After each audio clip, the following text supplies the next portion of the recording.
All right, we're back with another review. We have the 2025 Z4SM.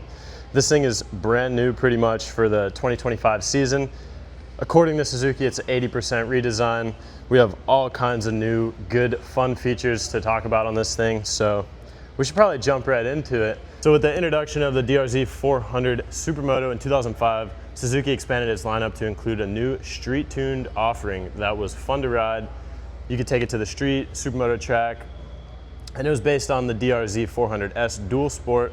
So the SuperMoto was kind of already one leg up. You know, they had a great base to start from, and they kind of built upon that with the 17-inch wheels, the oversized front brake rotor, making it a little bit more SuperMoto, more fun, and more enjoyable riding experience.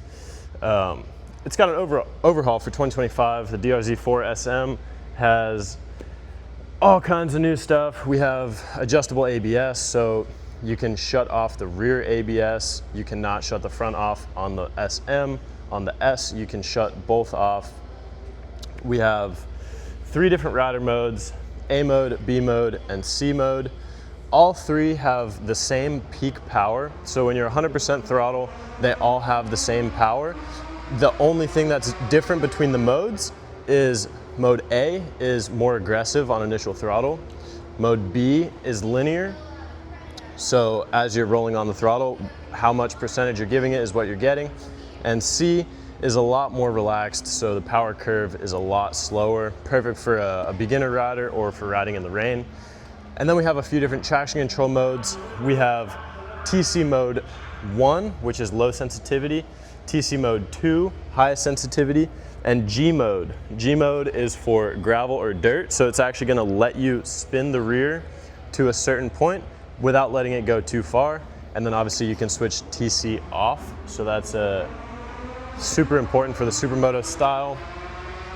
But back to some specs on this thing. We have the 398cc 4-stroke liquid-cooled single-cylinder engine. This thing is putting out 37 horsepower and 28 foot-pounds of torque. Previously, it was quoted on Google at making 31.8 horsepower and 17.9 foot-pounds of torque. So quite an increase here. And this thing pulls all the way through. I got to test ride it the other day. It is a lot more peppy than I expected, which was a positive for me as I really enjoyed riding it. Cruising through here, we have fuel injection now, whereas the previous version was carbureted. So that means this thing is going to be significantly better. More improvement in engine response, idle speed, control, and peak power. It's got the 42mm throttle bodies on there, so it's opened up pretty good. We have easy start, single touch button, no clutch needed when you're in neutral. If you're in gear, you will need to pull the clutch in to start this thing. Ride-by-wire throttle, so it's gonna be a lot more responsive and things of that nature. We already kind of went over the Suzuki electronics, the intelligent ride system, what I was speaking about before with the drive mode selector, so your different modes, and the TC system and the ABS. We also have an LCD instrument panel, so that's going to have your fuel gauge, trip meter, gear indicator, and your ride modes, things of that nature on there. LED lighting with the bifunctional LED headlight, so it's actually low beam and high beam all in one light, which is pretty crazy. This thing is super bright. I was messing around with those the other day when I was riding it on the street. So those are super bright, definitely a great feature. Along with that new updated body design, thing looks a lot sharper and is a lot more aggressive looking. Now for the chassis, we have a new twin-spar frame, whereas the other one was a backbone frame. So it was just one tube in the center. Now it's twin-spar, so it's more of like a cradled kind of frame. This is gonna change the rigidity and steering characteristics. We've got KYB fully adjustable forks and shock on this thing, big upgrade. 10.2 inches of travel on the front, which is more like a street bike sort of style fork, and then we have 10.9 inches of shock travel. This thing has a 5-speed transmission.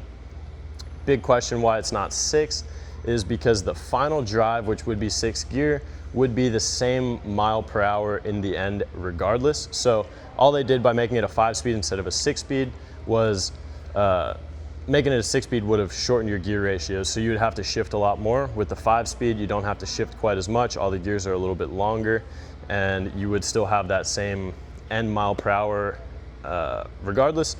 And it's quoted for about 94 miles an hour. Seat height, 35-inch seat height, pretty much the same as previous, so we should know what to expect there.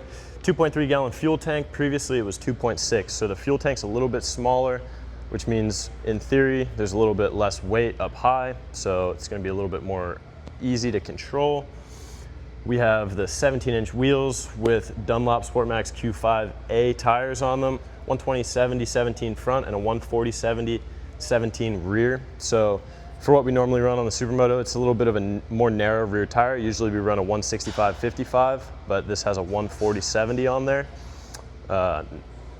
Swing arm looks a little bit more narrow than some of the other SuperMotos, so that's kind of the tire that you're going to be running on there. About that size, you might be able to go up to a 150. Not too sure on that. Brakes, we have a 310mm disc on the front and a 240mm disc on the rear. So you're going to get a lot of braking power out of this thing, which is good for on the track or on the street. Super playful bike, so you can kind of have fun with it and know that you're going to stop. Now let's get into weight. We have curb weight of 340 pounds. So that's all fluids, tank full of gas, all that kind of fun stuff. Previously it was 321 pounds. So you might ask where a lot of this weight's coming from.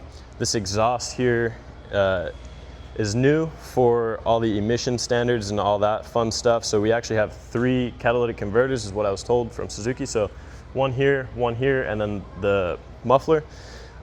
Personally, if I were to own this thing, of course for off-road purposes only, I would be putting a full Yoshi system on there, something like that. You'll be looking at saving probably 20-25 pounds. So a Yoshi is probably around 6 pounds, or any other aftermarket exhaust. This thing weighs close to 30 pounds is what I was told. So that'll open up the engine a lot more and also save you a lot of weight, getting you back down to the range that we were in previously. So this thing's got all kinds of new stuff. Let us know down below what you think the best update on this Z4SM was, and what would you want to see on the next version? What do you think of this thing? Let us know, we're all ears. So the 2025 Z4SM is coming in at MSRP of $89.99. Come on into Motorcycle Mall, check it out. It's going to be a hot new SuperMoto for the summer this year, and I'm sure in the coming years as well. So come on down to Motorcycle Mall, check it out. Let us know what you think of it. Don't forget to like, comment, subscribe. We'll see you guys on the next one.